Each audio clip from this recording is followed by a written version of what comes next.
Well, greetings from the apocalypse. So in this video, I'm going to show you how to bezel set a pear-shaped stone.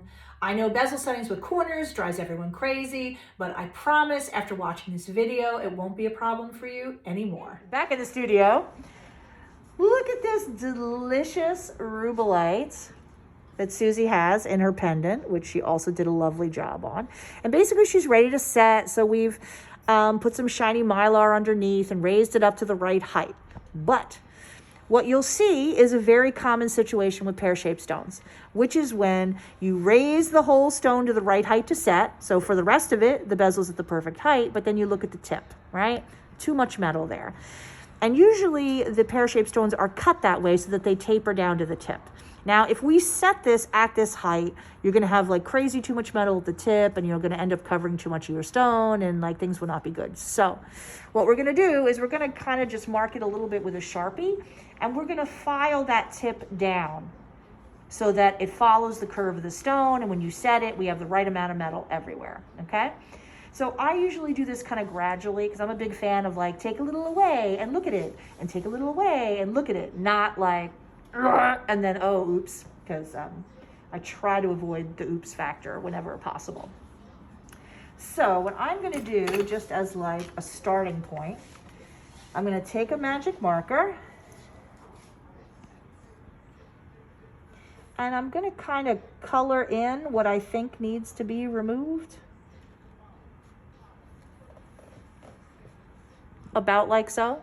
I'll mark the same thing on the other side, and then what I'm going to do, I'm going to take the stone out. I'll file to just above that line. We'll put the stone back in. We'll look, you know what I mean? And we can keep going, but I would rather check something 20 times than go too far and mess it up. So, bitter experience teaching you to be a little cautious with that kind of thing. See what I mean? Mm-hmm. And that was not a very scientific method. I just sort of looked at it and went, oh, I think it needs to be about that much. And I marked it, and now we'll file it. Okay? So I'm going to pop your beautiful stone out of there. Oh, it's so juicy. I love it. It's like a big, hard candy or something, I know. Delish. Okay, so actually, that's your number 2 Val Titan, which is the Goldilocks file, the file I use for most things. So I'm going to rest my hand against the table.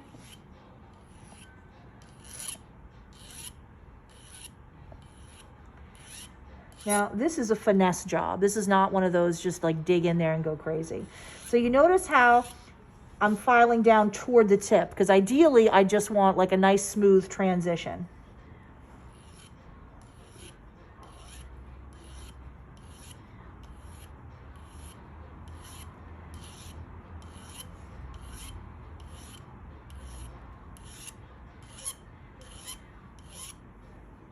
So you see what's happening? I mean, I'm not there quite yet, but you see how, you know what I mean? So I'm going to go even more down toward the tip a little bit. At some point, I may switch down to a needle file if I need to work just the tip, but I think actually this will work fine.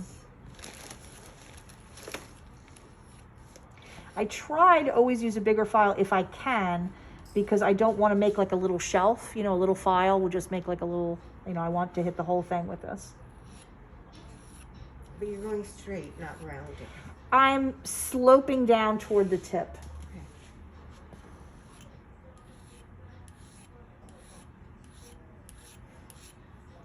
Okay, so you see my mark? See how I'm almost at my mark? So I'm going to take a tiny bit more off at the tip right there, and then we're going to stick the stone back in and we'll check it. I think one of the big ways that people go wrong with stone setting is all stones are different, and you have to just like do stuff and check and check and check. You know, they're all different, and you can never really know exactly what they're going to need. So you have to kind of slow down and really look at them.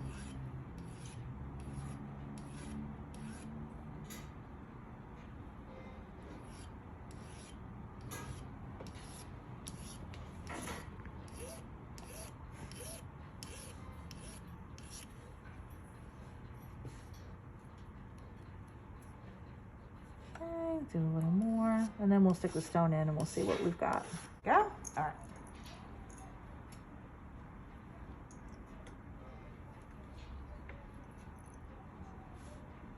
Okay, so like you take a look, like we definitely need to do some more, but you see what's happening, right? We're removing that, all that excess that's popping up here. So I'm gonna taper this even a little further back, but this is how I do it. You know, this is like a couture dress.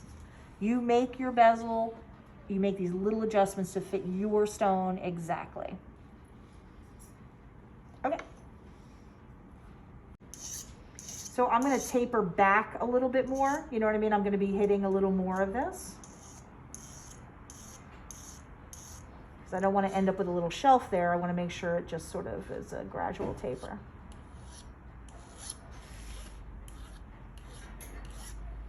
Now, if I start to feel like I bang into other things, I could take a layer or two of tape and put that. So far, it's been okay, but you know, if you ever are in that situation, there's nothing wrong with covering it up with some tape.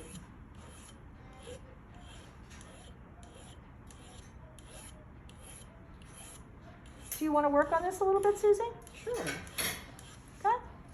So what I'm going to do, I'm going to hand it over to Susie. I'm going to have her file a little bit and we'll check back in with her progress. Okay, so Susie has done a great job and we're going to just do a tiny bit more. If you can see, we're going to just taper down to the tip just a little bit more and then we'll be ready to set. Because you see how much better it looks now when you don't have all that excess metal sticking up above the tip? Yeah, it looks much better. So we're going to tweak a tiny bit. We'll check back in and then we should be ready to set. So you see how now, even though it's tapered, now it actually looks level because of the shape of the stone. So that looks beautiful and ready to set. Gorgeous. So we're gonna stick it down to our high-tech block of wood with double stick carpet tape. And I'm sure I've discussed this with you many times before. The whole key to any setting with corners is do the corners first. You get those corners nice and tight before we go around and do the rest of it. So I'll demo how to get it started and whatever, but really that's like, you know, you do that, you've got 95% of it down pat. It's you do the corners first. Okay? See if I can peel up our double stick tape. There we go.